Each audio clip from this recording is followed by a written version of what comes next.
My name is Larry Smiglewski. I'm a marriage and family therapist. Yes, I'm therapy with Larry. I've spent the last about 20 years of my career or so as a stage manager in the theater. Currently, I am the production stage manager for Mamma Mia on Broadway.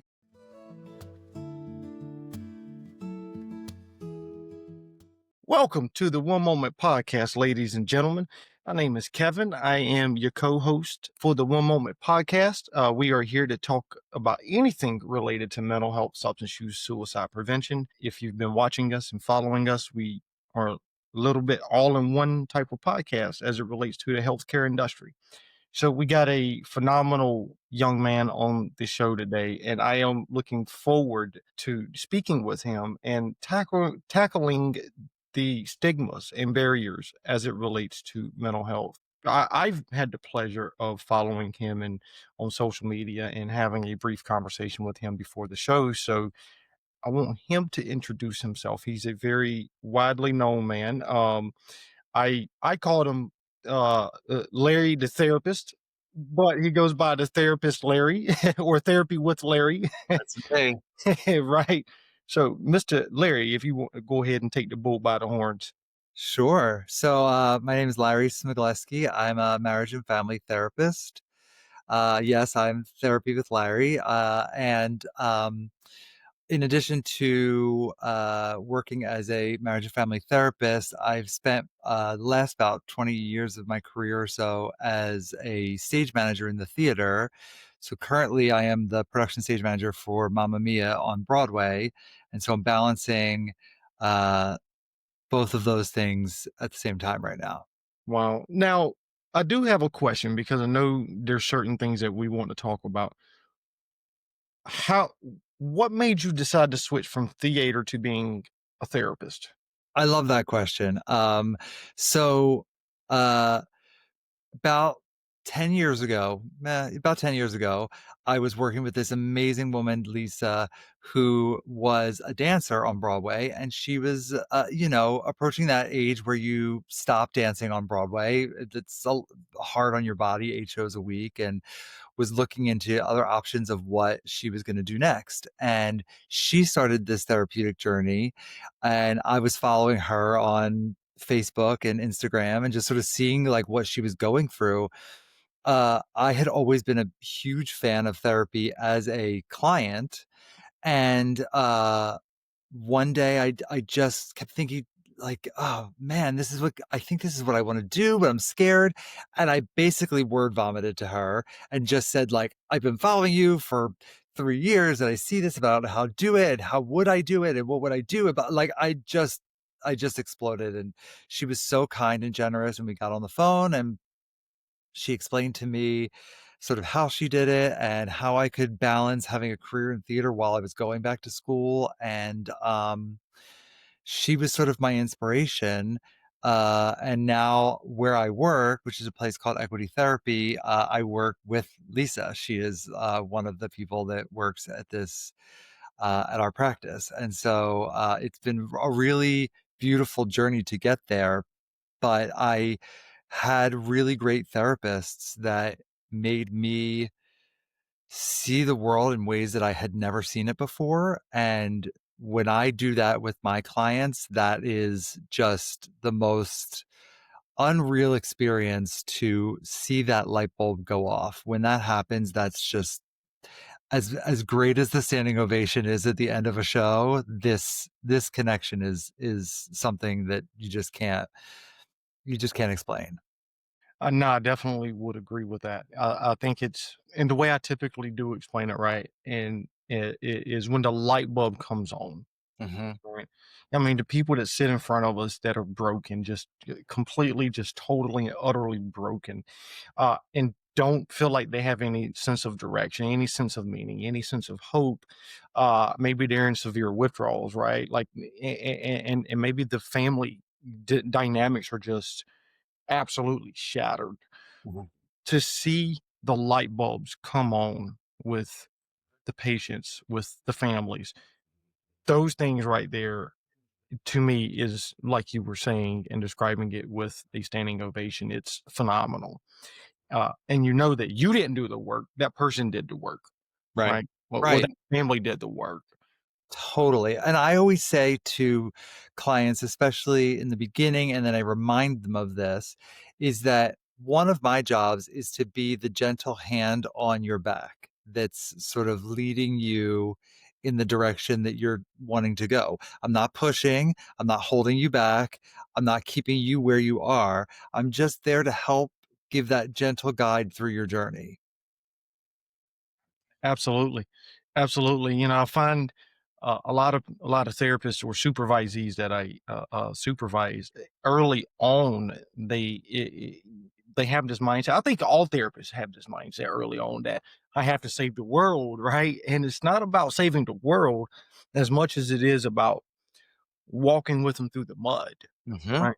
And I use that phrase because it's really true. Like I can't carry you through the mud. Right, and nor do I want to, because if I carry you through this bit of mud, then you're gonna want me to carry you through the next bit of mud that you hit and the next bit of mud that you hit. So, my job is not to get you safely through this mud by me helping you. It's for me to get you safely through this mud on your own so all the rest of the mud that comes for the rest of your life, you know how to take care of. Right. Absolutely. Yeah. And so being a therapist, right? Like, let's talk about that because you've made a transition and you're still in the middle of that transition. So you Yeah. haven't fully transitioned over, right? And so, you know, a lot of the folks that we work with, they could be 30 years old, they could be ex-veterans or current newly established veterans that are separating from the military. Maybe it could be people who are leaving therapy and wanting to go into a different career field. Maybe it's even in the oil and engineering industry where maybe they're having to transition from the oil industry to a different type, right? That's a career transition, right? So what is it about that career transition that you might have experienced that you did not know of, or maybe that you want to kind of speak about a little bit for people to kind of understand a little bit about Yeah. how they, or maybe what to kind of look forward to if they're experiencing that? Well, I think it's establishing that a career transition is a life transition, and I think that that is the key to looking at this is you're changing not just what you do every day, but so much of the work life balance that we create as humans, we define ourselves through our work. And so you're changing your definition of who you are. You're changing your definition of what happens when your alarm goes off in the morning. And so that change is something to embrace. It's scary, but if you don't put yourself in the position to say, this is a full life transition, then you're not setting yourself up for success.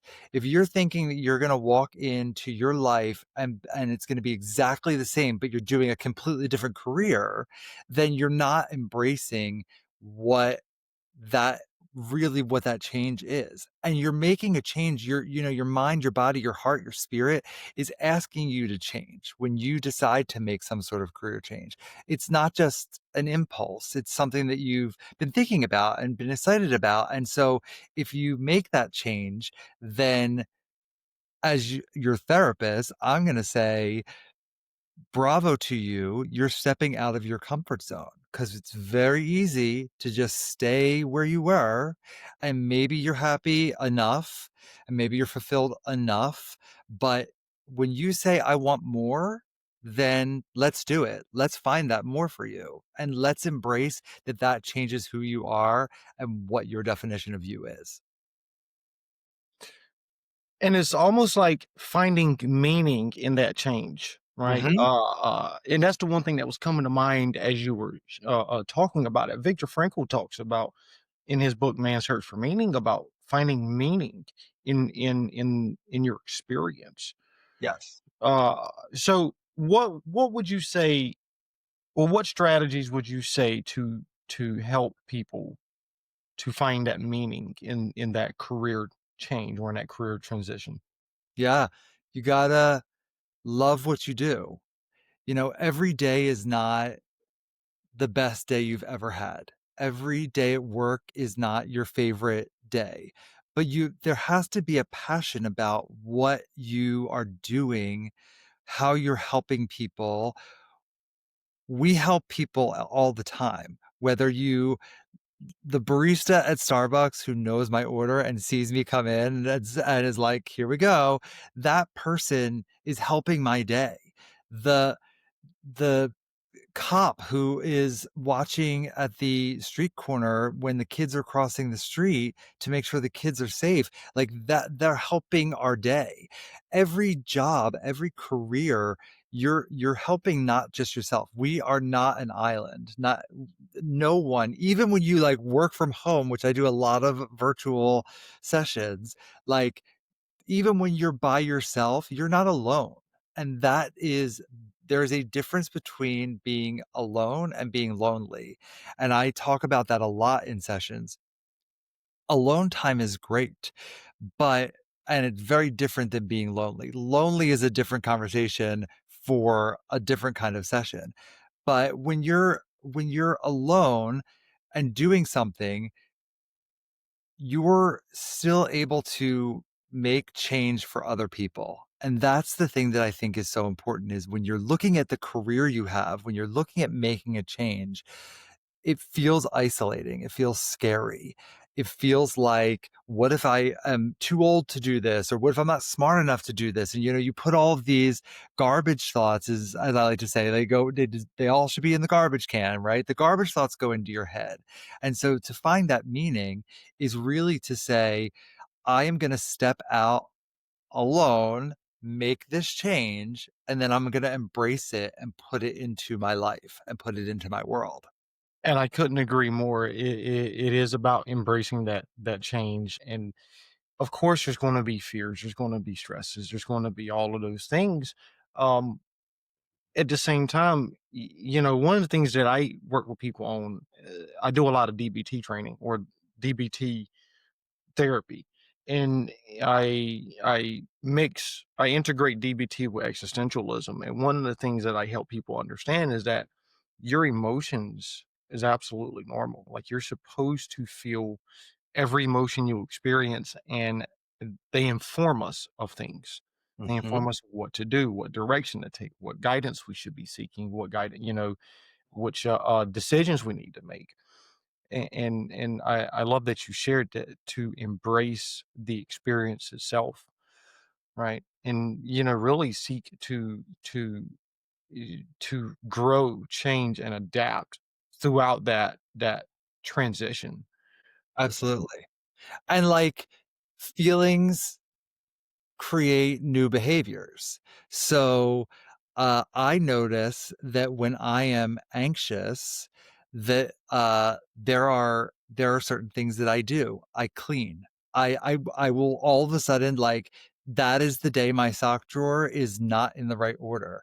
That is the day that like my books are not in alphabetical order, and I have to fix that.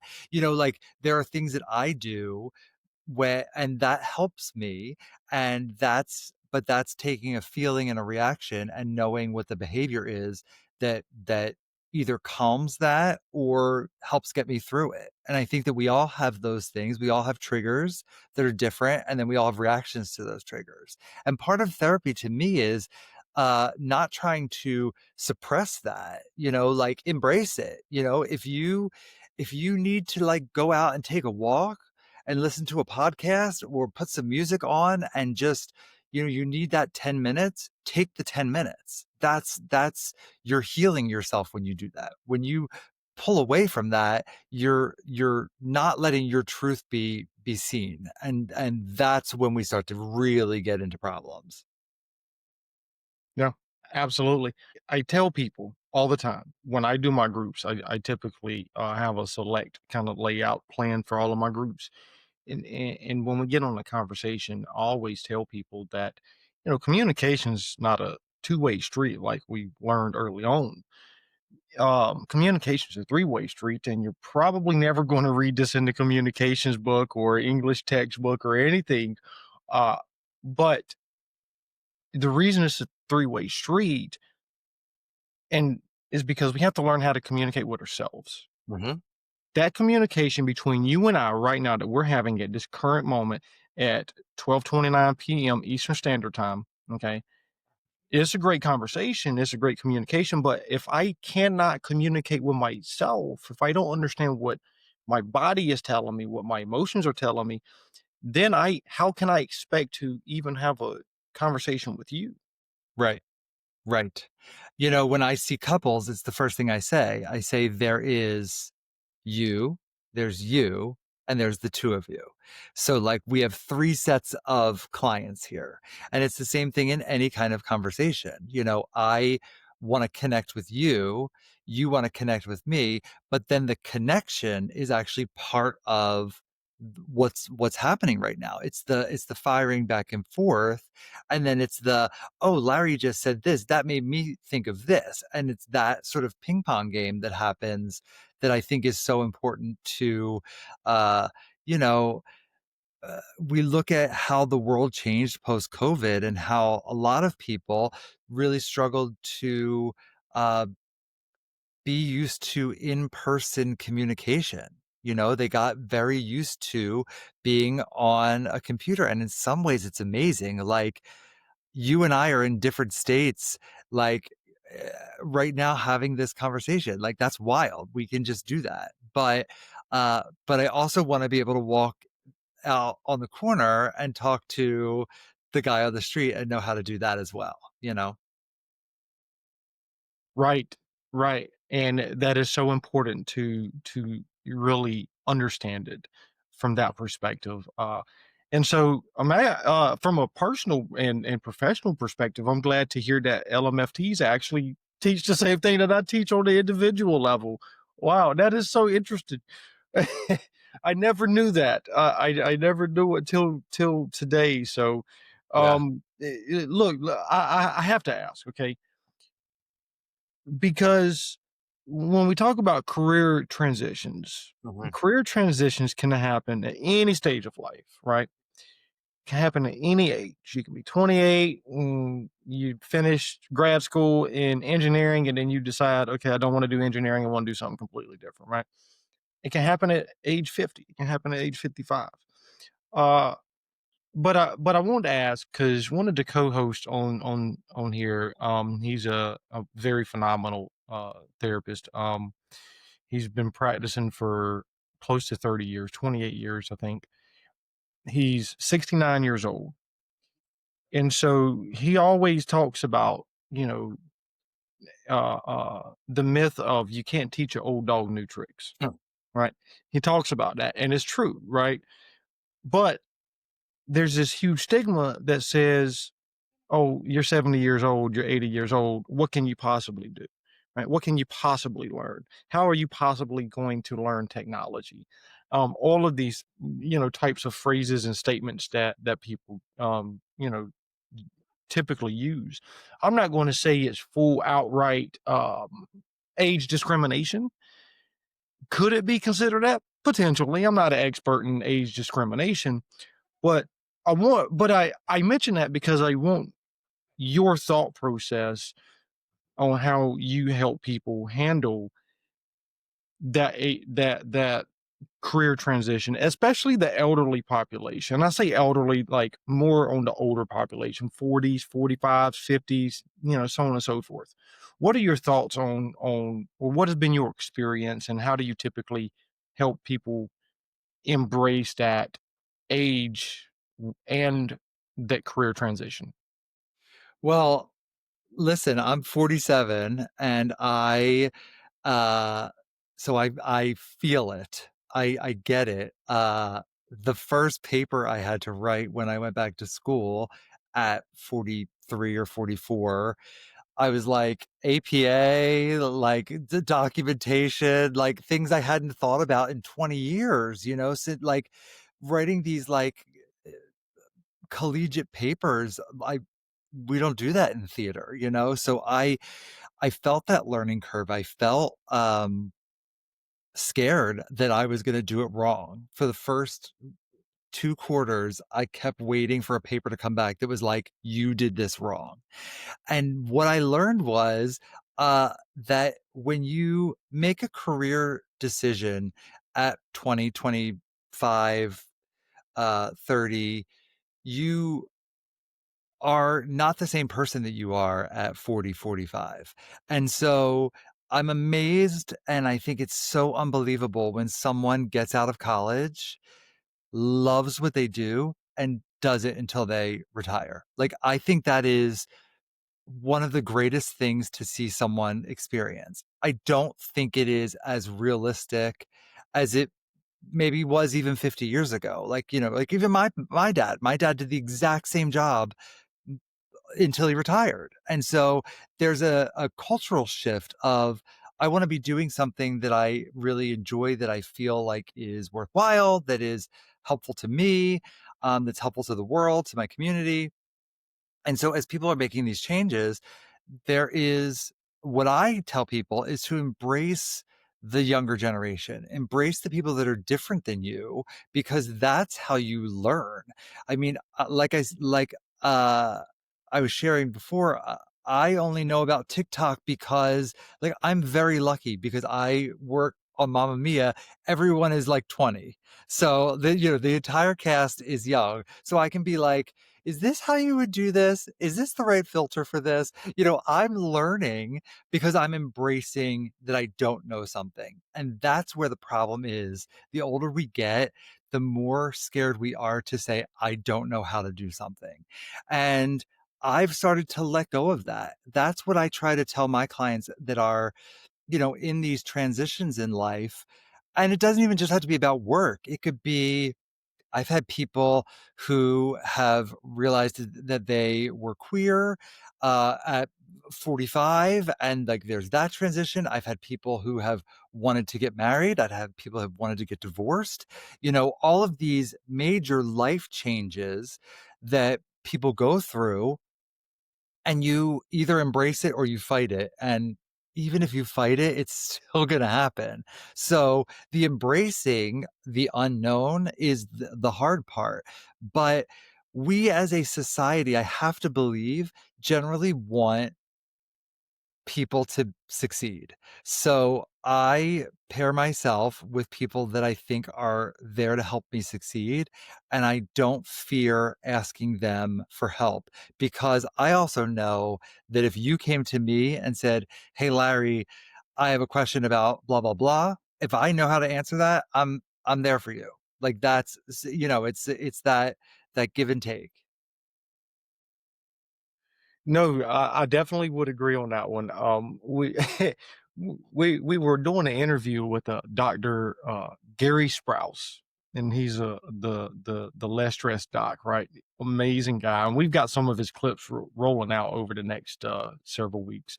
Um, and one of the things that he said, and I love it because it's true, right?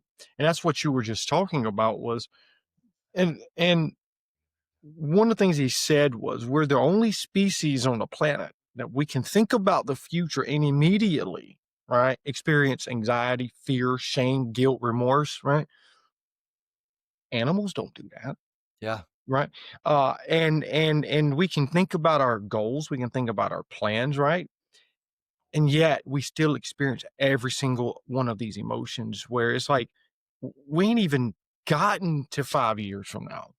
Right. But yet we're stressing over this career change, or we're stressing over, am I going to be good enough? Are people going to like me? Am I going to be able to embrace this? Right. And it's, goes back to, I think you said earlier, it goes back to really having some of that self-confidence, Mhm. right? It literally goes back to that, having that type of, finding oneself, right? Once you find yourself, you can embrace much easier i- these career transitions and these life transitions. Totally.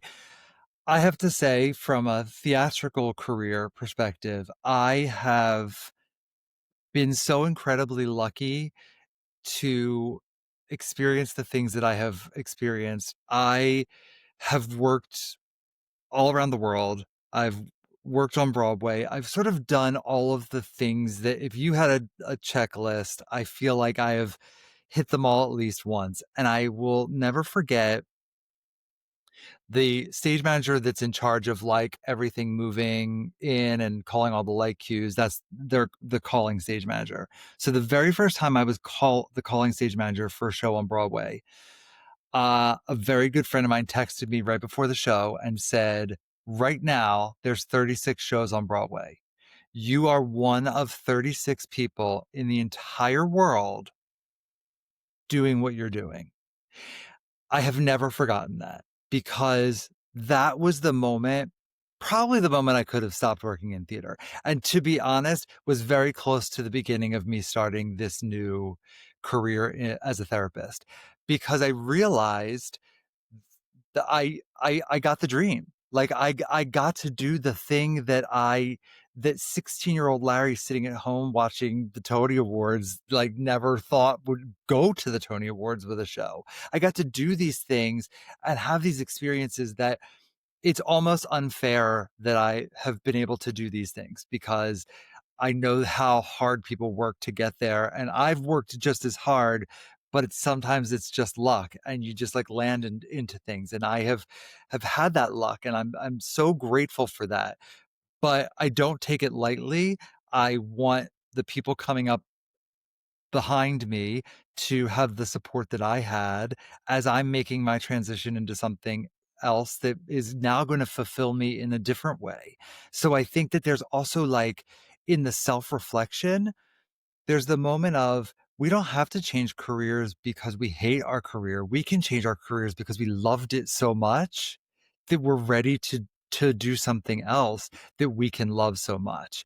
And I think that that's also really important because I think sometimes we feel like it's like a I have to get out of this as opposed to I'm so proud of what I've done and now I'm ready to move to my next goal. Like we're always climbing that mountain. Let's just keep going up the mountain. Let's see how far it goes. Right. That mountain is never ending. Yeah. Just Never. because I reached to the peak on one mountain, there's many more mountains and mountain peaks to climb up and reach. And I love that idea. And so I have to ask, right? Because when you talk about a life transition, such as changing careers, getting married, all of these things, right? Maybe even getting divorced, maybe even losing a career, whatever that type of life transition, career transition could potentially be. And when you talk about finding oneself, there's always the potential for grief. Mhm, And the common, well, I think it's common. The common understanding of grief is living a life that's well lived, right? Having a well lived life. And part of grief is also loving something so much that we miss it. mhm. So where does grief fall at in this area? Well, this is a topic that is really sort of close to my heart right now. Um, I lost my mother this year to Alzheimer's disease. She was diagnosed with early onset Alzheimer's in her early 60s. And then 5 months later, I lost her brother, my uncle, to advanced dementia, which is basically like if you take Alzheimer's and put it on like, some sort of fast course. Um, and so the irony of everything is my mom was first diagnosed when I booked my first Broadway show. And so as I was doing my first Broadway show, I was sitting with a level of grief that was so profound I didn't know what to do with. And then when I booked Mamma Mia, which I'm doing right now, is when my mom passed. So for me, uh, grief and success are intertwined right now and have been for about 6 years. And so what I have learned is that grief doesn't go away. It will come and go, it will ebb and flow, but what we have to do is we have to find the light within the grief. we can't just sit in that feeling of sadness all the time. It will consume us. And sometimes the grief is so dark that it doesn't feel like there is any light, but there always is. And whether the light is uh, reaching out to a friend, whether the light is getting a therapist, whether the light is spending 20 minutes on TikTok scrolling, whatever it is, every day you have to find a way to get out from underneath the heaviness. You can't always do it on your own. And that's, one of the reasons I think therapy is such an important part of people's life. And to go back to actually to a question that you had asked earlier, I think the main reason that I became a therapist is yes, I watched my friend Lisa go through the journey, but I was in therapy when my mom was diagnosed with Alzheimer's. And I had a very non-traditional therapist who I loved. But he wore tank tops and he vaped and he was like just wild, would like come in his on his motorcycle. And it was just like just a cool dude. But he said to me, you have to embrace the fact that your mom is gone. And I was so angry at that thought because she wasn't gone. She was alive. She just, what do you mean? What are you telling me she's gone? And he said, who you knew doesn't exist anymore. There is a new version of her. And so we need to grieve the loss of who she was so that you can be with the person who she is now for as long as you have her. And I learned how to do that. I learned how to be with my mom for the last 4 or 5 years in a way that was completely different than had been for the first 40 years of my life. And even if that was just sitting on the couch, holding her hand, and, if she was talking and not making sense, just listening and being there with her, um, I feel like I got so much light out of that darkness. And I think that that was the moment that I realized really what therapy can do for people and how you sometimes need someone to share and embrace you in a way that you can't see for yourself. So for me, grief is something that I live with all the time. I brought up the cleaning and I just 2 days ago, just because I was I'm about to do an Alzheimer's walk this week in honor of my mom and my uncle, and the anxiety about all of that, I had to, like, make a baked ziti, and I had to make a fruit salad, and I was like and I'm not a cook, but, like, all of these things were just, like, my body, my instinct was telling me to do, to do, to do, and then they brought me joy. They were things that, like, I was glad that I was able to do because I was finding something productive in my anxiety. So that to me was light coming out of the dark. And I think that everyone's light is a little different.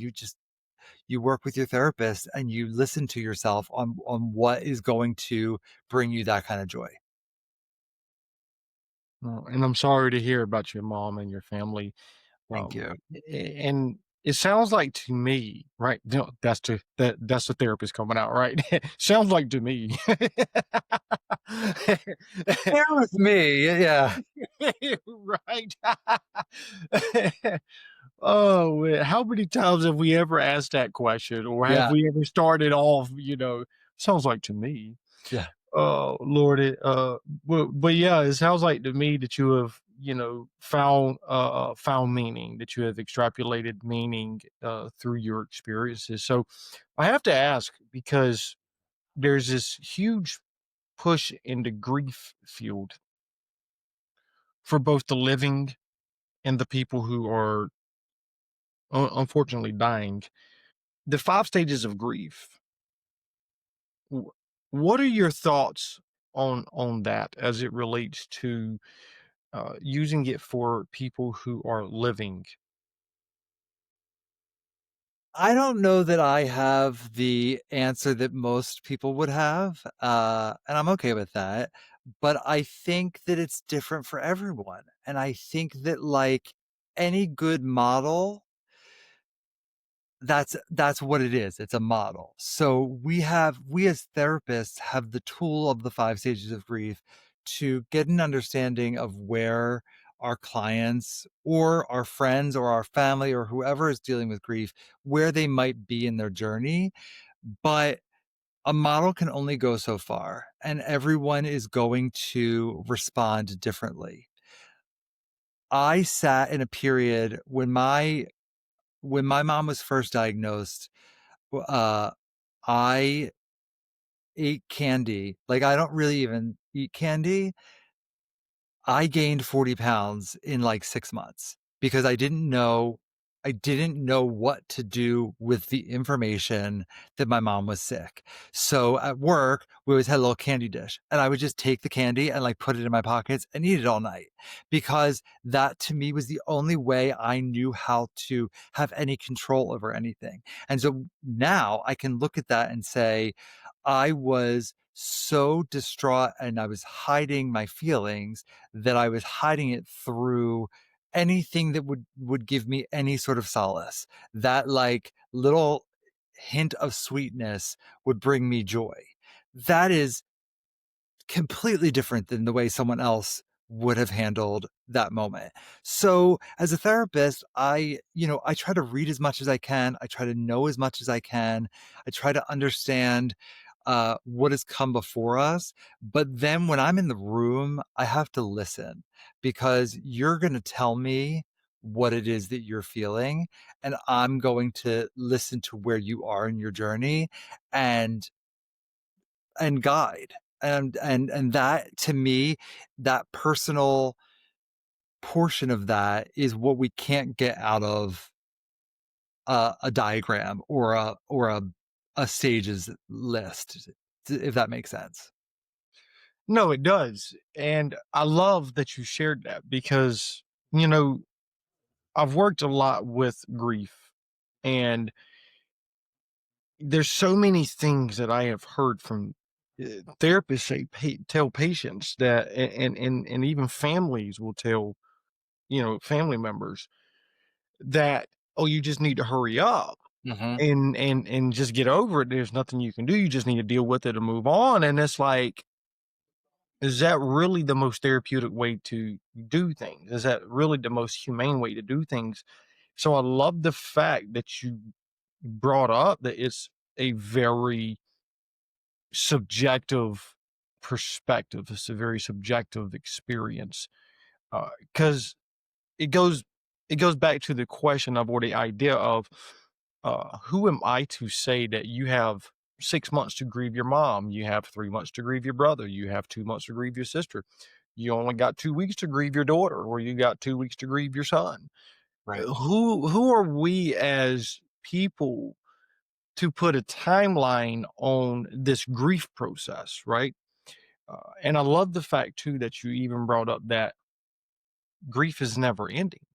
And that Right. you go through periods where you'll feel it, then you'll have periods where you don't feel it, and you're doing pretty well. And then it could be a trigger where you can hear a song, you can have a smell of a food, you can have any type of trigger. You can see another person, and you're like, man, that looks just like so and so. And it's very subjective. It is very subjective. And so let's take it a step further, right? Like this grief deal. Uh, when we look at the career transitions and the life transitions, not just with losing of a loved one, yeah, how does grief? What are your thoughts on grief playing into some of those life transitions? That is a great question. And I'm glad you asked me that question because one of the things, I'll be candid, one of the things that I talk in my own therapy sessions about is the grief of losing your identity. Because since I was a kid, I did theater. I mean, I did it in high school, I did it in college. Like, my identity for 30 years has been linked to the theater. And so a lot of people will say things like, Well, how can you give that up? How can you stop doing that? How can you stop being a stage manager? How can you, and it's all about the limit as opposed to the experience of growth. But in those sort of dark, self-conscious moments, I worry about when I finally end a show and walk out of the stage door for the last time, I worry a little bit about redefining myself. Like, and what is the grief gonna be like when the definition of me is not stage manager, theater maker, theater creator? Um, and part of me is excited about that, but part of me knows that there's gonna be a process of grieving the idea that that world goes on without me. And I think that that's okay. And I think that that's a natural part of the journey. I am lucky to be leaving an industry that like I can go see a play, I can go see a musical, I can keep theater in my life. And so it's just different. And I think that there's a lot of careers that are like that. You can still have that world without it consuming you. And I think that the grief of the career change, the life change, the being single after not being single for 30 years or whatever your version of that change is part becomes a part of your identity and just becomes a part of the grief that you carry around with you. If we're lucky and we live a full life, here's the irony, right? If we live a full and prosperous life full of great people and great experiences, we're going to live a life with great grief because we're going to lose a lot of people. We're going to lose a lot of the things that we were able to do that we can't do, whether our bodies tell us we can't do it anymore, our minds tell us we can't do it anymore. At the end of the day, the more joy we live with, the more grief that will come into our lives. So we have to embrace it, and we have to understand it and we have to let it have its space in our bodies, in our minds, in our hearts to be able to continue to find joy. I couldn't agree more. It goes back to exactly what you said. It's embracing that experience of allowing it to be a part of me. So many times, and I'm sure you can relate to this. So many times I find that people want to run from an experience, want to Mhm. hide from their emotion, want to hide from their anger, you know, they judge themselves because I use this as a joke, right? Just because you think about putting somebody's car on flat doesn't mean that you're a bad person. Yeah. Yeah. Right? Uh, but it's allowing yourself to experience that thought or that emotion, that experience of, right? I don't have to act negatively on it. I don't have to go put somebody's car on flat. I don't have to act out in that anger, Mhm. but at least embrace it because it's a part of who I am as a person. And emotions are universally normal, right? Like we all experience emotions regardless of culture, background, gender, age, race, uh, generation. Mhm. We all experience good thoughts, bad thoughts, neutral thoughts. We all experience emotions. Yeah. And so, uh, I guess my next question is right, taking all of that into account, right, and you looking at the grief experience in and of itself, whether it's over career transition, loss of a loved one, or what have you, when do you think is the right time to seek therapy or maybe even, if need be, do some medication management if that's what it takes to help manage some of these things that's going on? When is the right time? When is it too late? Does Mm. that make sense? It does make sense. I don't I would like to think it's never too late. I would like to think that even if you are, like, fully in that grief so much you cannot see out of it, that you still, with the journey with your therapist, can find the light. I wanna believe that. But if someone said to me, "When should I start?" I think it's as soon as you start to feel that grief. That's when the work should start. That's, to go back to the story of the therapist telling me to grieve my mother's loss. I was right at the beginning. I had just learned about her diagnosis. I thought we were going to talk about how do you feel that your mom's been diagnosed with this and what is that, like that was where I thought the conversation was going. I didn't think we were going to grief.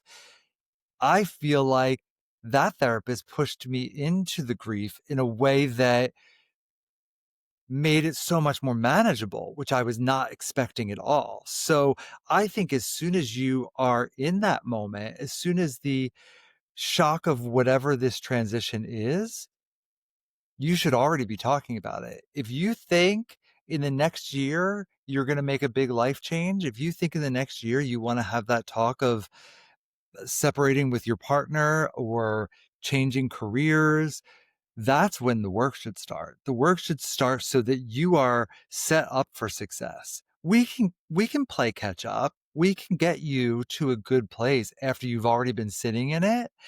But man, why sit in it? If you that why sit in it that heavily by yourself? You're gonna have it either way, but have that person there. Have that person that's gonna help you navigate the dark times, before they even get there. That's my thought. Yeah, I definitely agree with you on that one. It's too late is when we're in that deep dark space, and we are thinking about just jumping off the cliff. Yeah, If you're as long as you're not planning, jumping off the cliff, right? It's never too late. And right, as long as you haven't jumped off that cliff, like it's not too late, as you were just saying. right. So I definitely would agree with you on everything that you just said. And because I find that a lot of people when they get to not a lot of people I shouldn't say, but many people when they get to that jumping off point, uh, they feel like they can't see a way out. There's no way out. There's no hope. There's no help. There's no resources. There's nothing. Yet there is. And so, what would you say if somebody said, "Hey, Larry, I need more resources. I need more understanding." Just besides the therapy piece, right? Like, what other resources are out there for people who struggle with grief or who are going through grief? And I say grief; it could be grief, as we've been talking about, Mhm. career transition, loss of a loved one, getting married and losing that type of bachelor or bachelorette type of lifestyle. Like that's a form of grief too, right? So what type of resources are out there that people can use to help them with what we're talking about? Yeah, that's a great question. There's so many different ways to look uh, at that conversation because, I mean, first of all, I'm a big fan of the combination of, talk therapy and medication, if that is the right solution for people.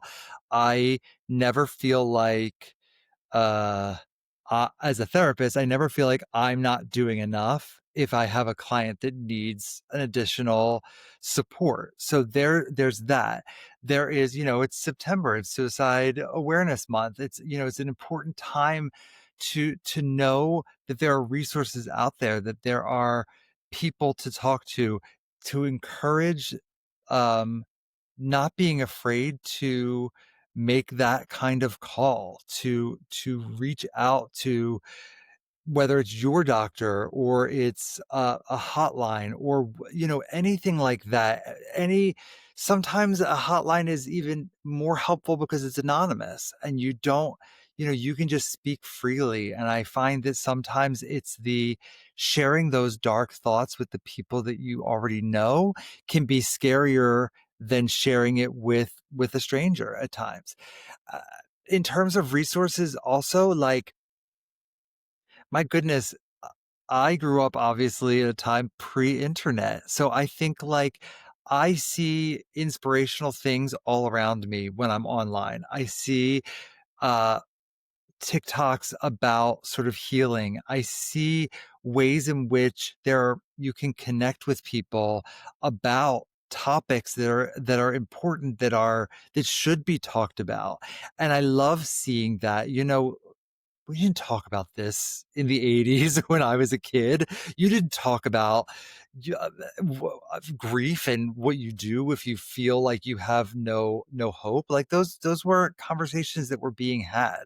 So I think it's opening yourself up for those conversations and having people that you feel like you can talk to, whether it's about this or whether it's about the ball game from last night. It doesn't have to just be about what these feelings are, but it's just that feeling of, again, like the difference between being alone and loneliness. Alone can be a time to recharge, but loneliness is a different feeling.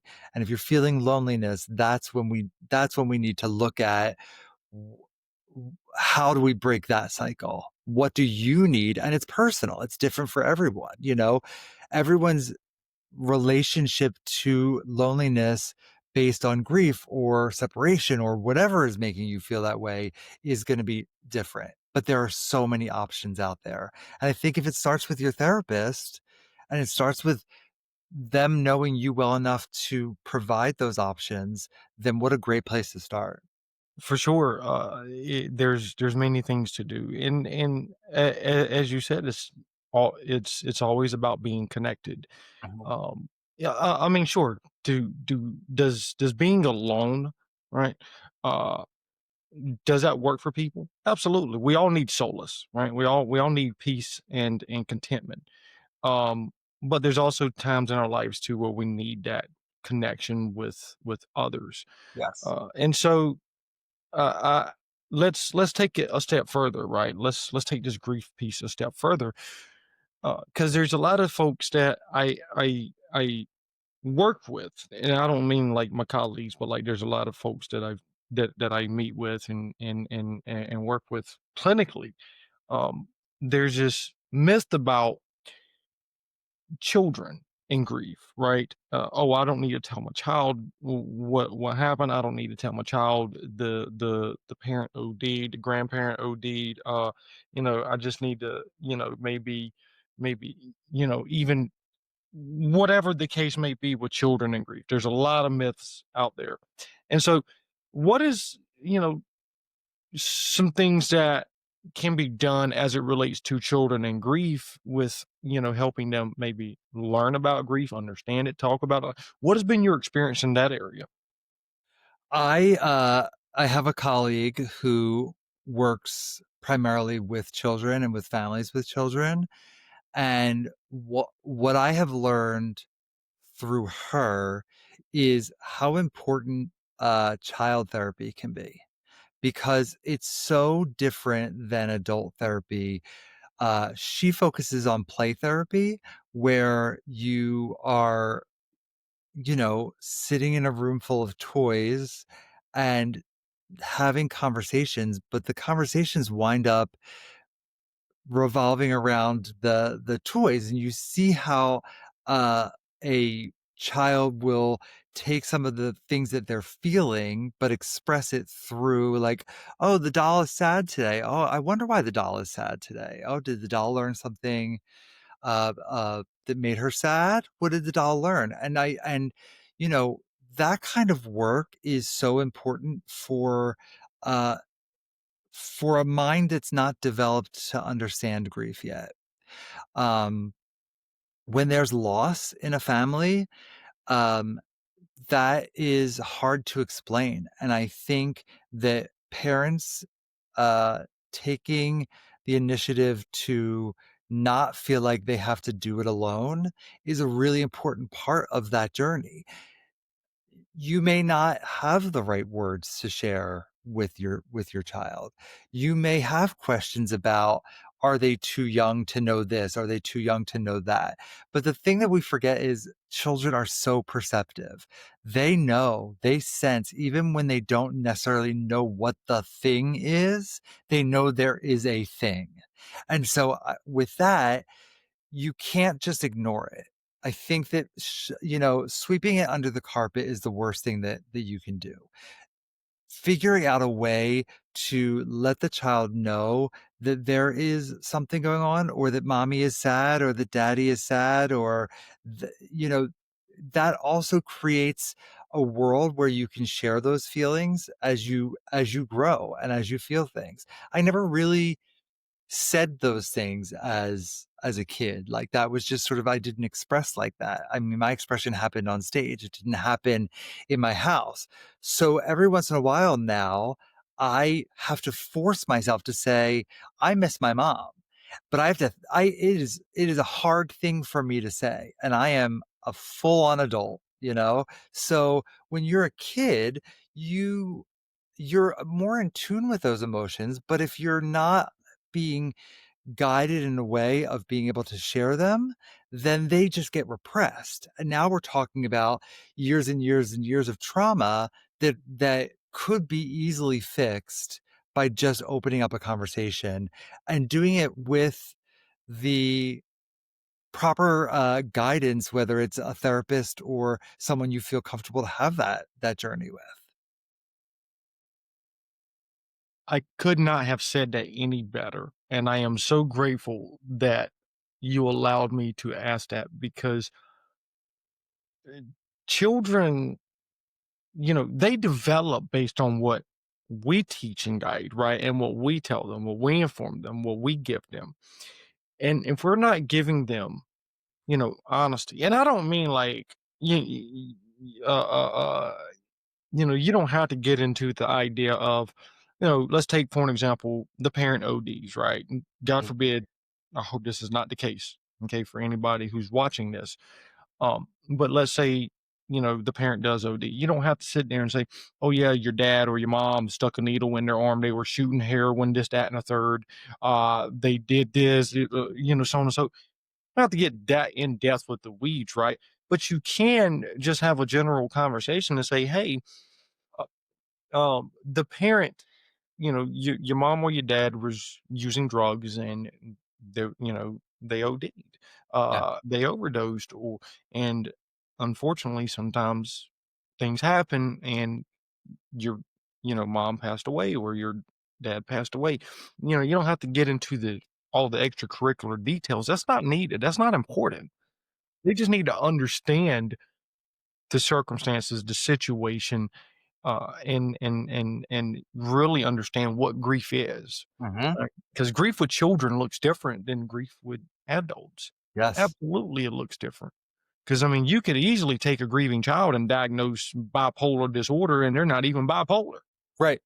Right, because the child knows something is going on, but they don't know what it is. And it's so interesting that you bring this up today, because I was just having this conversation last night with a friend, because uh, my grandmother passed in a very sort of traumatic way when I was 2. And I didn't know about it until I was well into my late teens. And what I knew was, whenever her name came up, I felt the shift in the room from, like, all of the family. I felt an energy shift. I didn't know what that meant, but I knew that it meant there was a secret. Like, that's all I can remember as a child.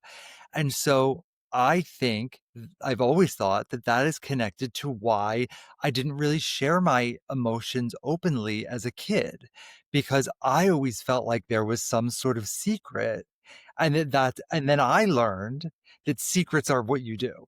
Like, that's, you don't talk about, like, I never talked about first crushes. I can remember getting detention for talking in 7th grade, and being so afraid to go home and say I got detention, because it was like that was something I didn't want to share, and all of that whether it ties directly back to that or not, it's a learned behavior because no one sat down when I was a proper age. Obviously, 2 would not have been the proper age, but at like 6 or 7, this is why grandmom is not around anymore, and this is what happened, and what questions do you have? And, all of that. Again, it was the '80s. This is not when people were really, like, going to see therapists and or child therapists, and it was not I grew up in suburban New Jersey, like, that was not I don't think I even knew what a therapist was.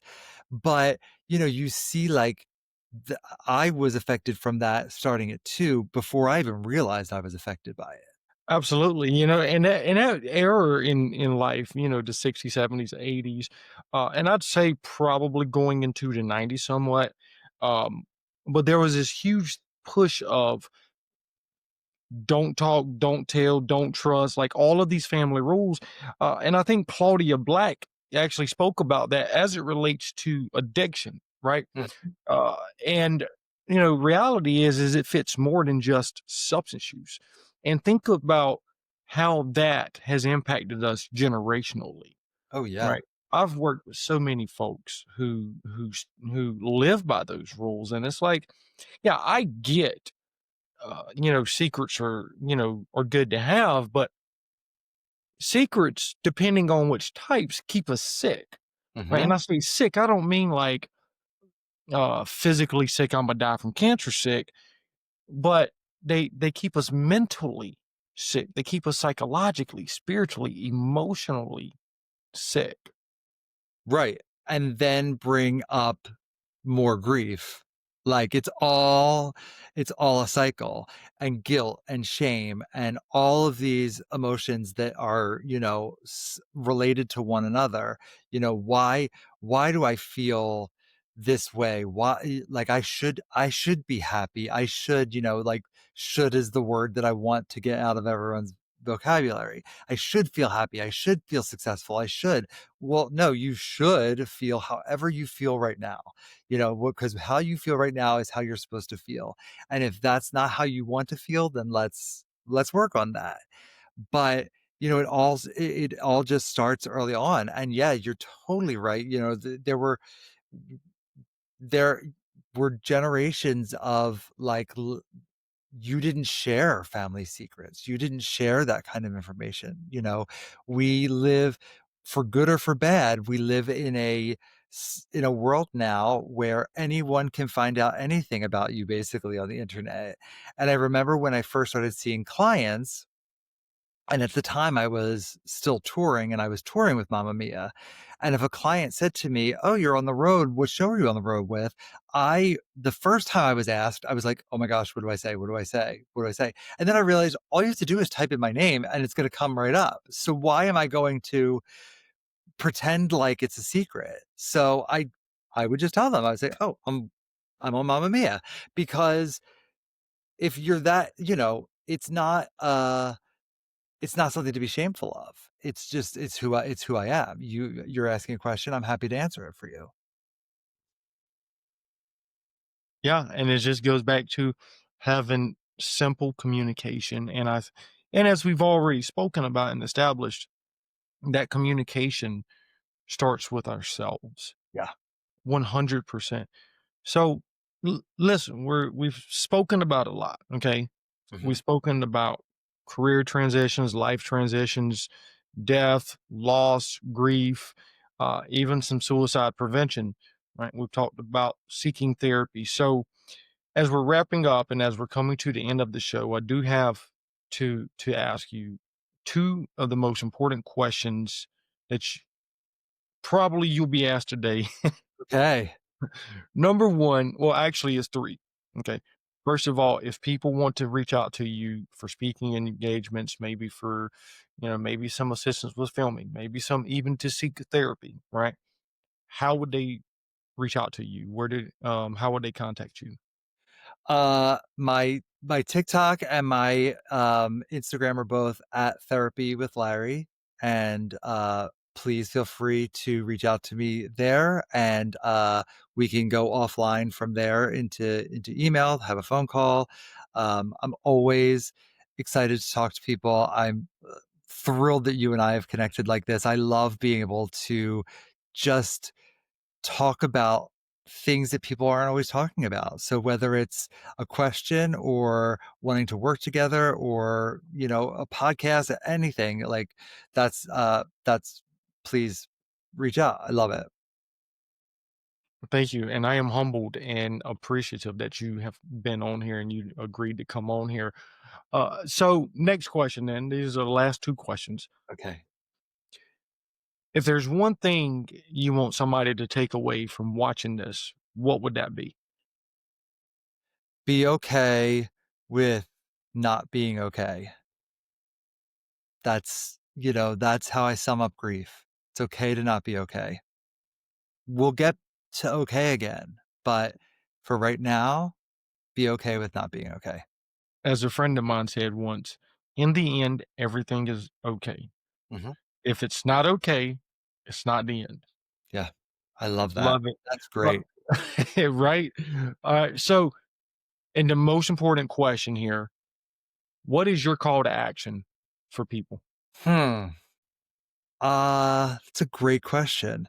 If you wake up every day and you think about what kindness there is in your world and how you can take that and use that as your gift, that is the best thing that you can do in a world that is divided about so many things right now. And the simple act of a smile, of a hello, of a taking your headphones out and smiling at someone and just being present, the call to action is to just be there, to just be, to just remember how important it is to find that joy and to share it.